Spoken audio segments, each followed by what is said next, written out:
Actuellement, les territoires souffrent d'une organisation des solidarités en silos. Chaque acteur du territoire a ses propres conceptions, ses propres organisations. La question qui se pose, c'est quelle transversalité justement pour éviter cette morcellisation des solidarités dans les territoires. L'enfance, les personnes âgées, les personnes en situation de handicap, les personnes en situation d'exclusion ou les questions de santé.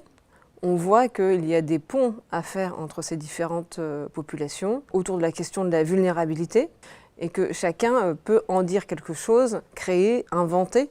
Et on voit bien d'ailleurs dans le passage des politiques publiques entre la protection sociale, l'action sociale et la cohésion sociale font aussi maintenant partie des problématiques de solidarité qui ne sont pas traitées par les politiques publiques.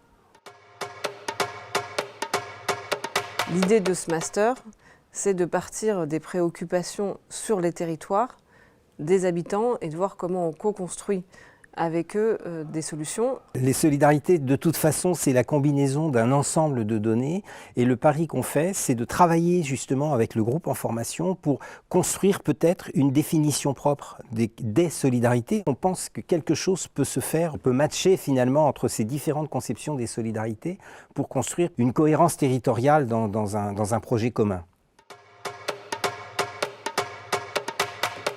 C'est vraiment une formation qui s'inscrit dans l'expérimentation. On n'arrive pas avec des concepts tout prêts, on part de l'expérience des personnes. On n'est pas dans une logique de transmission descendante, mais dans une logique de coopération. L'idée, c'est que chacun puisse apporter des problématiques et que dans l'échange avec les autres, il puisse travailler sur des pistes de solutions.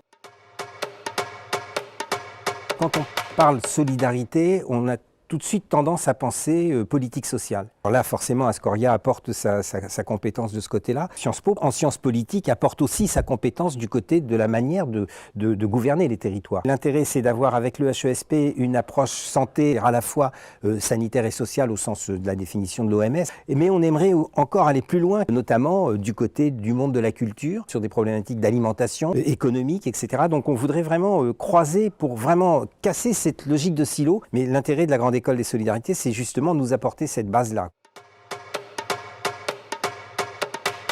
Il y aura des étudiants en 5e année de Sciences Po en formation initiale, mais qui seront tous en alternance. On vise aussi des élus de collectivités locales parce qu'on pense que justement il y a aussi quelque chose, une transversalité à travailler avec des responsables d'administration territoriale qui sont aussi un enjeu stratégique important. Et enfin le monde associatif, autant du côté des cadres de direction des associations que des administrateurs, présidents d'associations, etc. Le fait de rassembler à la fois des jeunes, à la fois des professionnels du secteur associatif, des élus ou d'autres types de fonctionnaires des différentes fonctions publiques, c'est de comprendre les enjeux des uns et des autres, les logiques de fonctionnement à l'œuvre et d'inventer des solutions qui dépassent ces clivages habituels.